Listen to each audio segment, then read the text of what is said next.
Mesopotamia, Arabic, bilād, ar-rāfidayn, Persian, miyān, rodān, Syriac. Beth Nahrain, land of rivers, is a name for the area of the Tigris-Euphrates river system, in modern days roughly corresponding to most of Iraq plus Kuwait, the eastern parts of Syria, and regions along the Turkish-Syrian and Iran-Iraq borders. Widely considered to be one of the cradles of civilization by the Western world, Bronze Age Mesopotamia included Sumer and the Akkadian, Babylonian, and Assyrian empires, all native to the territory of modern-day Iraq. In the Iron Age, it was controlled by the Neo-Assyrian and Neo-Babylonian empires. The indigenous Sumerians and Akkadians dominated Mesopotamia from the beginning of written history to the fall of Babylon in 539 BC, when it was conquered by the Achaemenid Empire. It fell to Alexander the Great in 332 BC, and after his death, it became part of the Greek Seleucid Empire. Around 150 BC, Mesopotamia was under the control of the Parthian Empire. Mesopotamia became a battleground between the Romans and Parthians, with parts of Mesopotamia coming under ephemeral Roman control. In AD 226,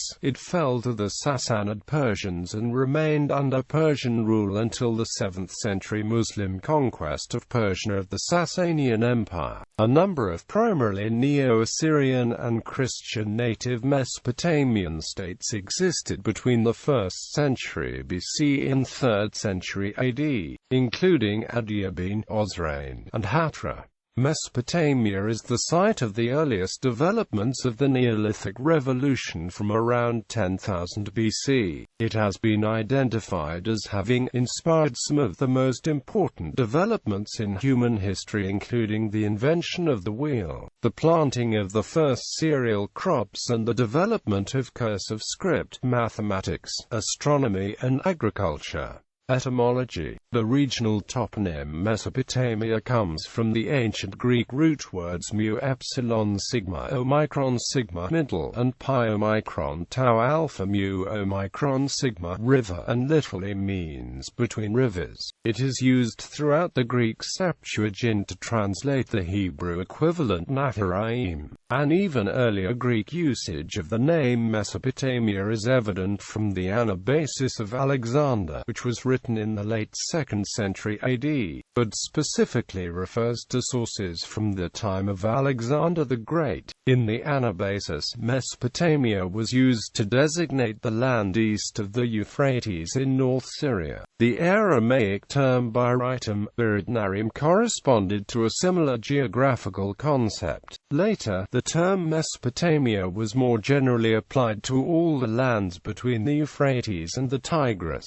thereby incorporating not only parts of Syria but also almost all of Iraq and southeastern Turkey. The neighboring steppes to the west of the Euphrates and the western part of the Zagros Mountains are also often included under the wider term Mesopotamia. A further distinction is usually made between northern or Upper Mesopotamia and southern or Lower Mesopotamia. Upper Mesopotamia, also known as the Jazeera, is the area between the Euphrates and the Tigris from the sources down to Baghdad. Lower Mesopotamia consists of southern Iraq, Kuwait, and parts of western Iran. In modern academic usage, the term Mesopotamia often also has a chronological connotation. It is usually used to designate the area until the Muslim conquests, with names like Syria, Jazeera, and Iraq being used to describe the region after that date. It has been argued that these later euphemisms are Eurocentric terms attributed to the region in the midst of various 19th-century Western encroachments. Geography. Mesopotamia encompasses the land between the Euphrates and Tigris rivers, both of which have their headwaters in the Armenian highlands. Both rivers are fed by numerous tributaries, and the entire river system drains a vast mountainous region. Overland routes in Mesopotamia usually follow the Euphrates because the banks of the Tigris are frequently steep and difficult. The climate of the region is semi-arid with a vast desert expanse in the north south, which gives way to a 15,000 square kilometers region of marshes, lagoons, mudflats, and reed banks in the south.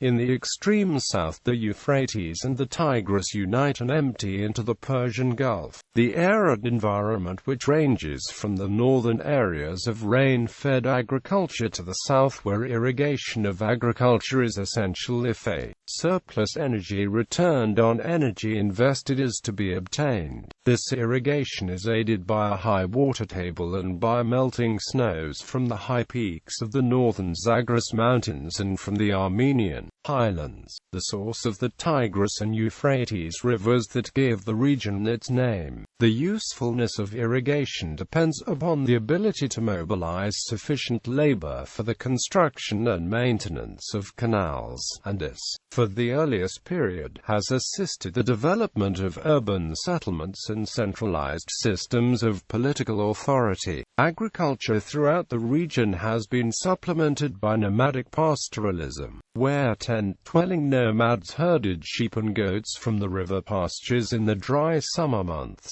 out into seasonal grazing lands on the desert fringe in the wet winter season. The area is generally lacking in building stone, precious metals and timber, and so historically has relied upon long-distance trade of agricultural products to secure these items from outlying areas. In the marshlands to the south of the area, a complex waterborne fishing culture has existed since prehistoric times, and has added to the cultural mix.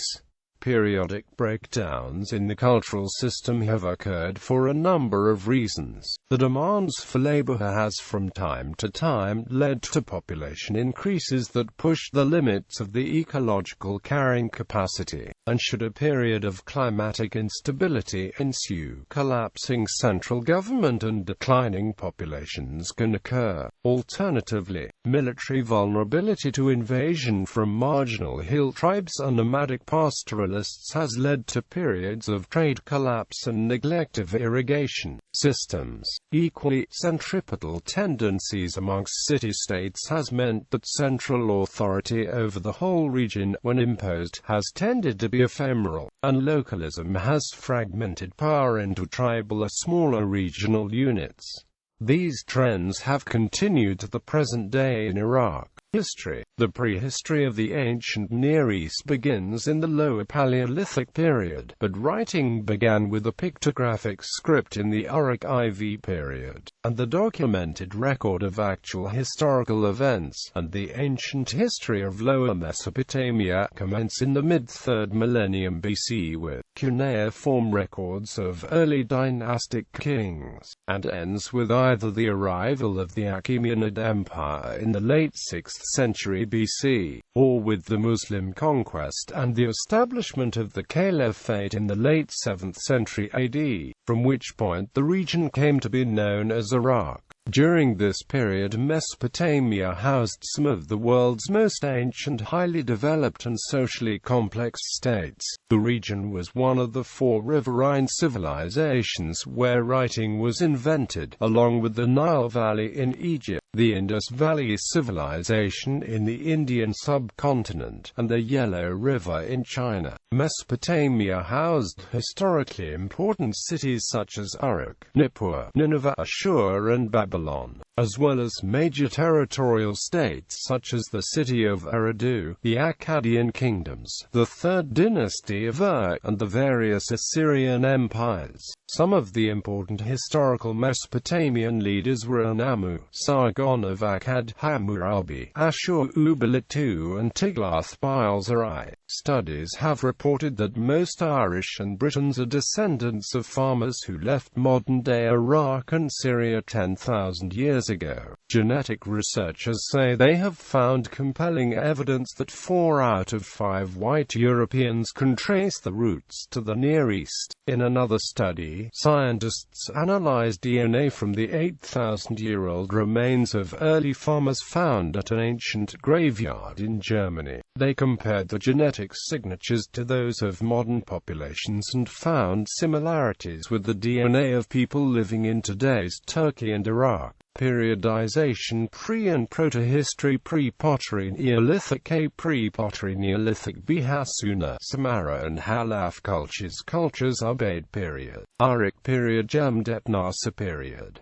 Early Bronze Age, Early Dynastic period, Akkadian Empire, 3rd dynasty of Ur, Early Assyrian Kingdom, Middle Bronze Age, Early Babylonia, 1st Babylonian dynasty, Minoan eruption, Late Bronze Age, Old Assyrian period, Middle Assyrian period, Kassites in Babylon, Late Bronze Age collapse, Iron Age, Syro-Hittite states, Neo-Assyrian Empire, Neo-Babylonian Empire, Classical Antiquity, Persian Babylonia, Achaemenid Assyria, Seleucid Mesopotamia, Parthian Babylonia, Osrhoene Adiabene Hatra, Roman Mesopotamia, Roman Assyria, Late Antiquity, Asaristan, Muslim conquest. Language and writing. The earliest language written in Mesopotamia was Sumerian, an agglutinative language isolate. Along with Sumerian, Semitic languages were also spoken in early Mesopotamia. Sub-Echen, a language of the Zagros, perhaps related to the Haro-Urartian language family, is attested in personal names, rivers and mountains, and in various crafts. Akkadian came to be the dominant language during the Akkadian Empire and the Assyrian empires, but Sumerian was retained for administrative, religious, literary and scientific purposes. Different varieties of Akkadian were used until the end of the Neo-Babylonian period. Old Aramaic, which had already become common in Mesopotamia, then became the official provincial administration language of first the Neo-Assyrian Empire, and then the Achaemenid Empire. The official lect is called Imperial Aramaic. Akkadian fell into disuse, but both it and Sumerian were still used in temples for some centuries. The last Akkadian texts date from the late 1st century AD.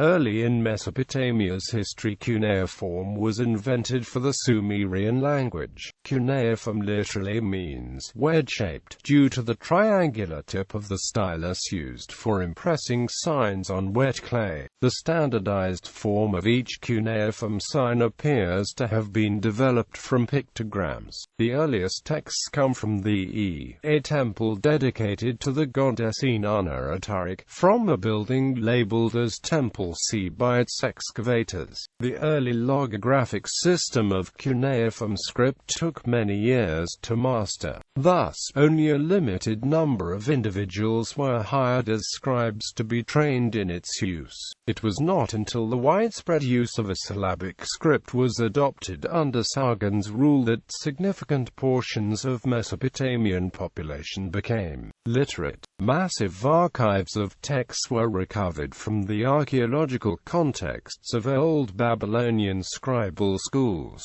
through which literacy was disseminated. During the 3rd millennium BC, there developed a very intimate cultural symbiosis between the Sumerian and the Akkadian language users, which included widespread bilingualism. The influence of Sumerian on Akkadian is evident in all areas, from lexical borrowing on a massive scale, to syntactic, morphological, and phonological convergence. This has prompted scholars to refer to Sumerian and Akkadian in the 3rd millennium as a Sprachbund. Akkadian gradually replaced Sumerian as the spoken language of Mesopotamia somewhere around the turn of the 3rd and the 2nd millennium BC, but Sumerian continued to be used as a sacred, ceremonial, literary, and scientific language in Mesopotamia until the 1st century AD. Literature libraries were extant in towns and temples during the Babylonian Empire. An old Sumerian proverb averred that he who would excel in the school of the scribes must rise with the dawn. Women as well as men learned to read and write, and for the Semitic Babylonians this involved knowledge of the extinct Sumerian language, and a complicated and extensive syllabary. A considerable amount of Babylonian literature was translated from Sumerian originals, and the language of religion and law long continued to be the old agglutinative language of Sumer. Vocabularies, grammars, and interlinear translations were compiled for the use of students, as well as commentaries on the older texts and explanations of obscure words and phrases. The characters of the syllabary were all arranged and named, and elaborate lists were drawn up. Many Babylonian literary works are still studied today. One of the most famous of these was the Epic of Gilgamesh, in 12 books, translated from the original Sumerian by a certain Sinleki-Ini, and arranged upon an astronomical principle. Each division contains the story of a single adventure in the career of Gilgamesh. The whole story is a composite product, although it is probable that some of the stories are artificially attached to the central figure. Science and technology. Mathematics. Mesopotamian mathematics and science was based on a sexagesimal numeral system. This is the source of the 60-minute hour, the 24-hour day, and the 360-degree circle. The Sumerian calendar was based on the 7-day week. This form of mathematics was instrumental in early map-making. The Babylonians also had theorems on how to measure the area of several shapes and solids. They measured the circumference of a circle as 3 times the diameter and the area as 1/12 the square of the circumference, which would be correct if pi were fixed at 3. The volume of a cylinder was taken as the product of the area of the base and the height. However, the volume of the frustum of a cone or a square pyramid was incorrectly taken as the product of the height and half the sum of the bases. Also, there was a recent discovery in which a tablet used pi as 25/8. The Babylonians are also known for the Babylonian mile, which was a measure of distance equal to about 7 modern miles. This measurement for distances eventually was converted to a time mile used for measuring the travel of the sun, therefore representing time. Astronomy. From Sumerian times, temple priesthoods had attempted to associate current events with certain positions of the planets and stars. This continued to Assyrian times, when Lemu lists were created as a year-by-year association of events with planetary positions, which, when they have survived to the present day, allow accurate associations of relative with absolute dating for establishing the history of Mesopotamia. The Babylonian astronomers were very adept at mathematics and could predict eclipses and solstices. Scholars thought that everything had some purpose in astronomy. Most of these related to religion and omens. Mesopotamian astronomers worked out a 12-month calendar based on the cycles of the moon. They divided the year into 2 seasons, summer and winter. The origins of astronomy as well as astrology date from this time. During the 8th and 7th centuries BC, Babylonian astronomers developed a new approach to astronomy. They began studying philosophy dealing with the ideal nature of the early universe and began employing an internal logic within the predictive planetary systems. This was an important contribution to astronomy and the philosophy of science, and some scholars have thus referred to this new approach as the first scientific revolution. This new approach to astronomy was adopted and further developed in Greek and Hellenistic astronomy. In Seleucid and Parthian times, the astronomical reports were thoroughly scientific. How much earlier their advanced knowledge and methods were developed is uncertain. The Babylonian development of methods for predicting the motions of the planets is considered to be a major episode in the history of astronomy. The only Greek Babylonian astronomer known to have supported a heliocentric model of planetary motion was Seleucus of Seleucia. Seleucus is known from the writings of Plutarch. He supported Aristarchus of Samos' heliocentric theory, where the Earth rotated around its own axis which in turn revolved around the Sun. According to Plutarch, Seleucus even proved the heliocentric system, but it is not known what arguments he used. Babylonian astronomy served as the basis for much of Greek, Classical Indian, Sasanian, Byzantine, Syrian, medieval Islamic, Central Asian, and Western European astronomy. Medicine. The oldest Babylonian texts on medicine date back to the Old Babylonian period in the first half of the 2nd millennium BC. The most extensive Babylonian medical text, however, is the diagnostic handbook written by the Amanu, or chief scholar, Ťʻģilqinapli of Borsippa, during the reign of the Babylonian king Adad-apla-iddina. Along with contemporary Egyptian medicine, the Babylonians introduced the concepts of diagnosis, prognosis, physical examination, and prescriptions. In addition, the diagnostic handbook introduced the methods of therapy and etiology and the use of empiricism, logic, and rationality in diagnosis, prognosis and therapy. The text contains a list of medical symptoms and often detailed empirical observations along with logical rules used in combining observed symptoms on the body of a patient with its diagnosis and prognosis. The symptoms and diseases of a patient were treated through therapeutic means such as bandages, creams and pills. If a patient could not be cured physically, the Babylonian physicians often relied on exorcism to cleanse the patient from any curses. Ťʻģilqinapli's diagnostic handbook was based on a logical set of axioms and assumptions, including the modern view that through the examination and inspection of the symptoms of a patient, it is possible to determine the patient's disease, its etiology, its future development, and the chances of the patient's recovery. Ťʻģilqinapli discovered a variety of illnesses and diseases and described the symptoms in his diagnostic handbook. These include the symptoms for many varieties of epilepsy and related ailments along with the diagnosis and prognosis. Technology. Mesopotamian people invented many technologies including metal and copper working, glass and lamp making, textile weaving, flood control, water storage, and irrigation. They were also one of the first Bronze Age societies in the world. They developed from copper, bronze, and gold onto iron.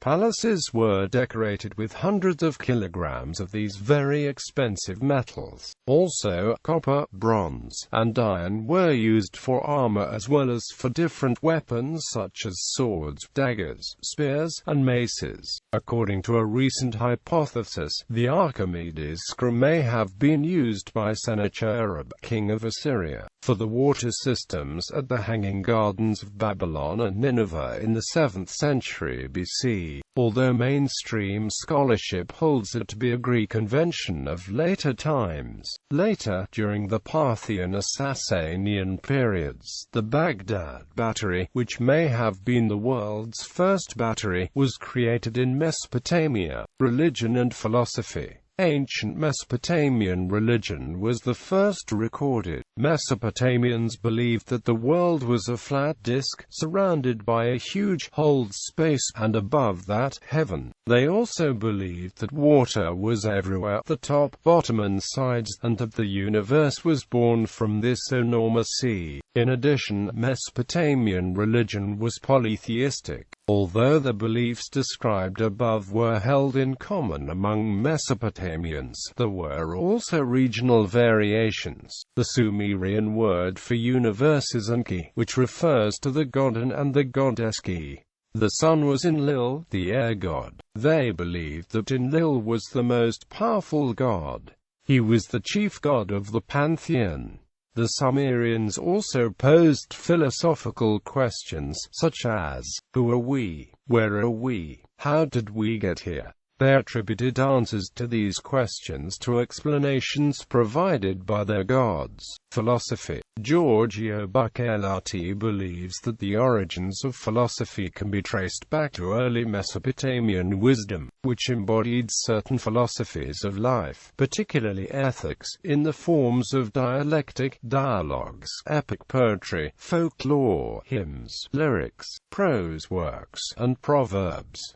Babylonian reason and rationality developed beyond empirical observation. The earliest form of logic was developed by the Babylonians, notably in the rigorous non-agodic nature of the social systems. Babylonian thought was axiomatic and is comparable to the ordinary logic described by John Maynard Keynes. Babylonian thought was also based on an open systems ontology which is compatible with agodic axioms. Logic was employed to some extent in Babylonian astronomy and medicine. Babylonian thought had a considerable influence on early ancient Greek and Hellenistic philosophy. In particular, the Babylonian text Dialogue of Pessimism contains similarities to the agonistic thought of the Sophists, the Heraclitean doctrine of contrasts, and the dialectic and dialogues of Plato, as well as a precursor to the maieutic method of Socrates. The Ionian philosopher Thales was influenced by Babylonian cosmological ideas.